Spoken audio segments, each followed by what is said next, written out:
ভারতবর্ষের ইতিহাস যেহেতু আহ আলোচ্য বিষয়, তাহলে ভারতবর্ষের স্বাধীনতা আন্দোলন। আমার পূর্ববর্তী ভিডিওগুলিতে আমি বলেছি কে ভারতবর্ষকে স্বাধীন করেছেন, এটা লিংক দেওয়া থাকবে, সবাই দেখে নেবে। বস্তুত ভারতবর্ষের স্বাধীনতা আন্দোলন এর ক্ষেত্রে অনেক বিপ্লবীদের ভূমিকা রয়েছে। তো এখন কথা হচ্ছে, এই যে ভারতবর্ষের স্বাধীনতা আন্দোলনের যে কিছু কিছু আহ পরিবর্তন, বিশেষ করে আর 1857 সালের মহাবিদ্রোহের পশ্চাতে কি ছিল। 1857 সালের মহাবিদ্রোহে পর কোম্পানি শাসনের অবসান ঘটে এবং কোম্পানি 1858 খ্রিস্টাব্দে ভারতবর্ষে ভারত শাসন আইন এর প্রবর্তন করে। এটা ছিল প্রথম ভারত শাসন আইন। এবার 1885 খ্রিস্টাব্দে জাতীয় কংগ্রেসের প্রতিষ্ঠা হয়। এই ক্ষেত্রে যেগুলি খুব গুরুত্বপূর্ণ ভূমিকা নিয়েছিল সেটা হচ্ছে এইজ অফ অ্যাসোসিয়েশনস। সমগ্র ঊনবিংশ শতক ধরে অনেকগুলি সভা সমিতি গড়ে উঠেছে যেগুলি ব্রিটিশদের উপর চাপ সৃষ্টি করেছিল। কখনো স্বায়ত্তশাসন, কখনো বা কৃষি কর সেটা কমানোর দাবি ছিল, আবার কখনো সংবাদপত্রের স্বাধীনতা দানের অধিকার ছিল, কখনো রাজনীতিতে ভারতীয়দের স্বতঃস্ফূর্তভাবে আন্দোলনের অংশগ্রহণের অধিকার দেওয়ার ব্যাপারটা প্রাসঙ্গিক ছিল। এরই উপর ভিত্তি করে 1885 খ্রিস্টাব্দের 28শে ডিসেম্বর বোম্বাইয়ের গোকুলদাস তেজপাল সংস্কৃত বিদ্যালয়ে ভারতের জাতীয় কংগ্রেস প্রতিষ্ঠিত হয়। জাতীয় কংগ্রেসের 1885 থেকে 1905 খ্রিস্টাব্দ পর্যন্ত আন্দোলনের যে মূল বৈশিষ্ট্য ছিল সেটা ছিল নরমপন্থী, বা তাদেরকে বলা হয় মডারেটরস। তাহলে ওই সময় চরমপন্থী আন্দোলন, যেখানে সুরাট ভাঙ্গন হলো 1907 খ্রিস্টাব্দে এবং চরমপন্থী আন্দোলনের উদ্ভব হলো, তাহলে সুরাট ভাঙ্গনটা ছিল একটা টার্নিং পয়েন্ট। এখানে বাংলা ভাগ ছিল, বাংলা বঙ্গভঙ্গের ছিল আরেকটা টার্নিং পয়েন্ট, এবং বিপ্লবী আন্দোলন ছিল আরেকটা টার্নিং পয়েন্ট। তাহলে ভারতবর্ষের জাতীয় আন্দোলনের টার্নিং পয়েন্ট বলতে আমরা কি বুঝি? এটা কি গান্ধীজির অংশগ্রহণ, নাকি জাতীয় কংগ্রেসের নরমপন্থী চরমপন্থীর মিলনের ফল, কিংবা মহারাষ্ট্র, বাংলা এবং পাঞ্জাবে সশস্ত্র বিপ্লবী আন্দোলন? হয়তোবা টার্নিং পয়েন্ট বলতে আমরা যে জিনিসটা বোঝাই সেটা আলোচনার মাধ্যমে বোঝা যাবে। তো এইগুলির সবগুলি যদি আমি গুরুত্বপূর্ণ বলি, তাহলে এর মধ্যে একটা বিষয় রয়েছে যেটা হচ্ছে টার্নিং পয়েন্ট। আর এই টার্নিং পয়েন্টটাই হচ্ছে ভারতবর্ষের জাতীয়তাবাদী আন্দোলন, ব্রিটিশ বিরোধী আন্দোলনের জনক। আপাতত ইতিহাসের ছাত্র হিসাবে এই কথাটা স্বীকার করে নিতেই হয় যে ভারতবর্ষের জাতীয়তাবাদী আন্দোলনের জনক বা টার্নিং পয়েন্ট সেটা হচ্ছে জালিয়ানওয়ালাবাগ হত্যাকাণ্ড।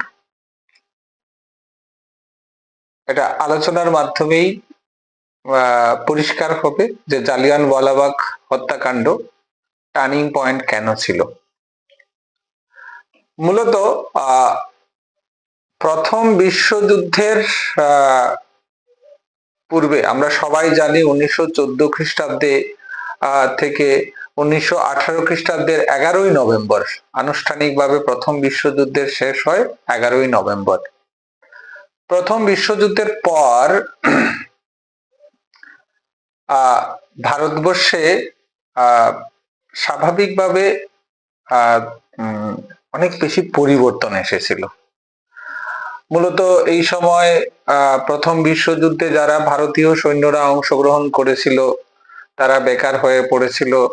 সমগ্র ভারতবর্ষে তখন দ্রব্যমূল্যের বৃদ্ধি হয়েছিল, অনেক মানুষ অনাহারে মৃত্যুবরণ করেছিল।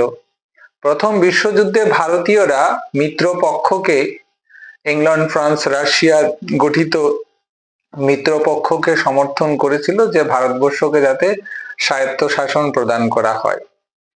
কিন্তু প্রথম বিশ্বযুদ্ধের পর ব্রিটিশরা ভারতবাসীদের দাবির প্রতি কোনো ধরনের মর্যাদা না দেখিয়ে পাশ করলো 1919 খ্রিস্টাব্দের ভারত শাসন আইন। 1919 খ্রিস্টাব্দের ভারত শাসন আইন ভারতবাসীদের জন্য স্বায়ত্ত শাসনের কোনো ইঙ্গিতও ছিল না সেখানে। তার সঙ্গে তারা ইনক্লুড করলো রাওলাট আইন, যেখানে কোনো উকিল নেই, কোনো কোর্ট নেই, কোনো ট্রায়াল নেই, যাকে অপরাধী বলা হবে তাকেই গ্রেপ্তার করে নিয়ে যাওয়া হবে, অর্থাৎ কোনো গ্রেপ্তারি ওয়ারেন্ট লাগবে না তার বিরুদ্ধে অ্যাকশন নিতে গেলে, এবং যেখানেই জাতীয়তাবাদী আন্দোলন হবে সেখানেই ধরপাকড় শুরু হয়। তো এমন পরিস্থিতি ভারতবাসীরা মানতে পারে না। তো এখানে যে ঘটনাটা সবচেয়ে বেশি গুরুত্বপূর্ণ সেটা হচ্ছে জালিয়ানওয়ালাবাগ হত্যাকাণ্ড। সেটা তৎকালীন অবিভক্ত পাঞ্জাবের অমৃতসরে এই নারকীয় ঘটনাটা ঘটেছিল, যেটা ভারতীয় উপমহাদেশের ইতিহাসে কুখ্যাত গণহত্যা নামে পরিচিত। 1919 সালের 13ই এপ্রিল তারিখে এই ঘটনাটা ঘটেছিল। আর এই ঘটনার খলনায়ক ছিলেন ইংরেজ সেনানায়ক ব্রিগেডিয়ার রেগিনাল্ড ডায়ার। তার নির্দেশে নিরস্ত্র জনতার উপর গুলি চালনার কাণ্ডটা ঘটে। ব্রিটিশ রিপোর্ট অনুসারে 1000-এর নিচে হত্যা করা হয়েছিল, কিন্তু প্রত্যক্ষ দলিল বা অন্যান্য ভারতীয় যে দলিলগুলি রয়েছে সেখান থেকে বলা যায় যে প্রায় 2000-এর উপরে জনসংখ্যার সেখানে মৃত্যু হয়েছিল। এই জালিয়ানওয়ালাবাগ হত্যাকাণ্ডের পটভূমি তৈরি হয়েছিল সেই 1857 সালের মহাবিদ্রোহের পর থেকে, এবং দ্বিতীয় বিশ্বযুদ্ধের সময়কালের ঘটনা প্রবাহে, আর তার সঙ্গে যুক্ত হয়েছিল রাওলাট আইন। এই রাওলাট আইনের বিরুদ্ধে ডক্টর সত্যপাল এবং মঈনুদ্দিন কিচলু এই দুইজন প্রতিবাদ করতে গেলে ব্রিটিশরা তাদের গ্রেপ্তার করে। নিরস্ত্র জনতা সেখানে অমৃতসরের জালিয়ানওয়ালাবাগে সমবেত হয় এবং তার বিরুদ্ধে প্রতিবাদ জানায়। কিন্তু এই প্রতিবাদে যে এমন একটা ট্র্যাজেডি ঘটবে, এবং এই ট্র্যাজেডি ভারত তথা বিশ্বের ইতিহাসে ইংরেজদের একটা ন্যাক্কারজনক ঘটনা হিসাবে বিবেচিত হবে, এটা হয়তো কেউ আঁচ করতে পারেনি।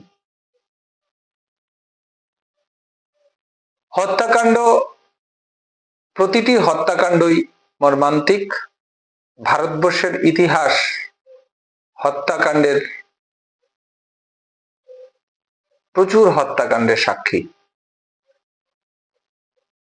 সেটা আমরা প্রাচীন ভারত বলি, অথবা মধ্যযুগের ভারত বলি, অথবা আধুনিক যুগের ভারত বলি, সেখানেও এই হত্যাকাণ্ডগুলি অবলীলায় ঘটে গেছে, এবং প্রত্যেকটা হত্যাকাণ্ড তৈরি করেছে ইতিহাসের নতুন নতুন অধ্যায়। আর জালিয়ানওয়ালাবাগে যে হত্যাকাণ্ড হয়েছিল সেখানে নিরস্ত্র জনতার উপর এনফিল্ড রাইফেল থেকে প্রায় 1650 রাউন্ড গুলি চালানো হয়েছিল। শুধু তাই নয়, গুলি চালানোর পর যারা আহত হয়েছিল তাদেরকে পার্শ্ববর্তী কূপগুলিতে নিক্ষেপ করা হয়েছিল এবং তাদের উপর পাথর ছুড়িয়ে দেওয়া হয়েছিল এবং তৎসঙ্গে মার্শাল ল, সেনা আইন জারি করে এই মৃতদেহগুলির সৎকারের অধিকার পর্যন্ত দেওয়া হয়নি। আর যেহেতু আমি বলেছি যে ভারতবর্ষের জাতীয়তাবাদী আন্দোলনের ক্ষেত্রে সবচেয়ে টার্নিং পয়েন্ট, এখন সেই জায়গাতেই আসছি।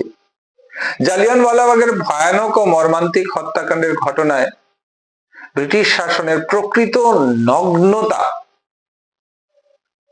শুধুমাত্র ভারতবর্ষ নয়, সমগ্র পৃথিবীতে উন্মুক্ত হয়ে যায়। ব্রিটিশ সরকার জেনারেল ডায়ারের কাজকে সমর্থন করে, কিন্তু এই হত্যাকাণ্ডের ঘটনায় গোটা বিশ্ব শিহরিত হয়। দেশে বিদেশে সর্বত্র সরকারের নগ্ন স্বৈরাচারিতার বিরুদ্ধে প্রতিবাদের ঝড় উঠে। জালিয়ানওয়ালাবাগ হত্যাকাণ্ড প্রতিবাদে দেশের সর্বত্র ঘৃণা খুব ছড়িয়ে পড়ে। সুরেন্দ্রনাথ বন্দ্যোপাধ্যায় এই সময় বলেছিলেন, এই হত্যাকাণ্ডের ঘটনা ভারতে যে মহাযুদ্ধের আগুন জ্বালিয়ে দেয় তা উত্তর, দক্ষিণ, পূর্ব, পশ্চিমে ছড়িয়ে পড়ে সবার হৃদয়কে আন্দোলিত করে।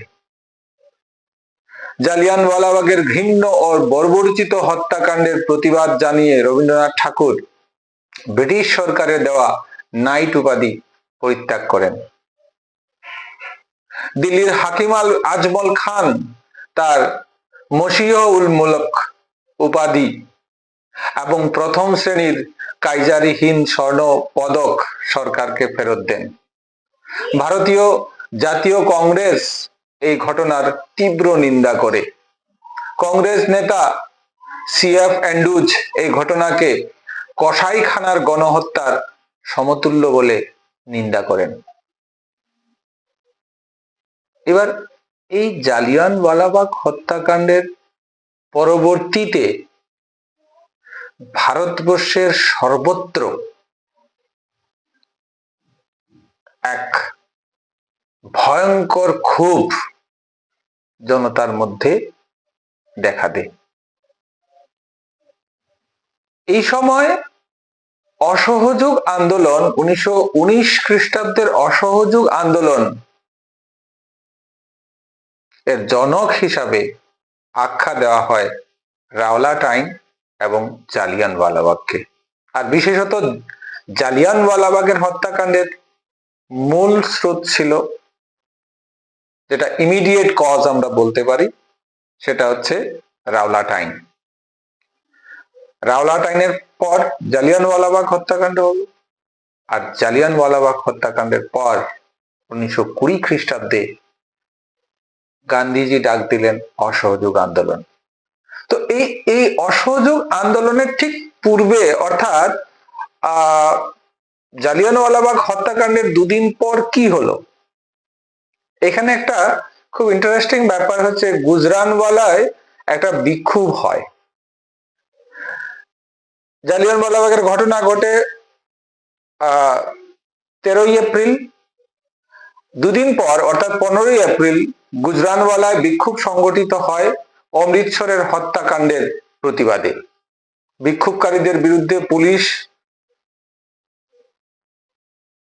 বিমান ব্যবহার করে, এর ফলে সেখানে আরো 12 জনের মৃত্যু হয় এবং আহত হয় 27 জন। ভারতে royal air force officer commanding brigadier general NDK মেকুইন পরে বিবৃতি দিয়েছিলেন, আমি মনে করি পরের দাঙ্গাগুলিতে বিশেষভাবে গুজরানওয়ালায় বিক্ষোভের সময় আমাদের ব্যাপকভাবে ব্যবহার করার কথা উল্লেখযোগ্যভাবে দাবি করতে পারি, যেখানে বিক্ষোভকারীরা বিপজ্জনকভাবে তাকিয়েছিল এবং বোমা ও লুইস বন্দুক ব্যবহার করা হয় তাদের বিক্ষোভের উপর। তাহলে এই জালিয়ানওয়ালাবাগ থেকে যে শুধুমাত্র তারা ক্ষান্ত হয়েছে তা না, জালিয়ানওয়ালাবাগের পর যে গুজরানওয়ালায় যে বিক্ষোভ হয়েছিল সেই বিক্ষোভেও হত্যালীলা চালিয়েছিল। এই একগুচ্ছ হত্যালীলা শেষ পর্যন্ত ভারতবর্ষে জাতীয়তাবাদী আন্দোলনে সর্বস্তরের জনগণকে এগিয়ে দিয়েছিল। হত্যাকাণ্ডের অল্প কিছুদিন পরে অমৃতসরের হরমন্দির সাহিব বা স্বর্ণ মন্দির সরকারি শিখ সম্প্রদায়ের কর্নেল ডায়ার শিরোপা সম্মানে ভূষিত হন। তখন শিখ সম্প্রদায়ের মধ্যে আলোড়ন উঠে।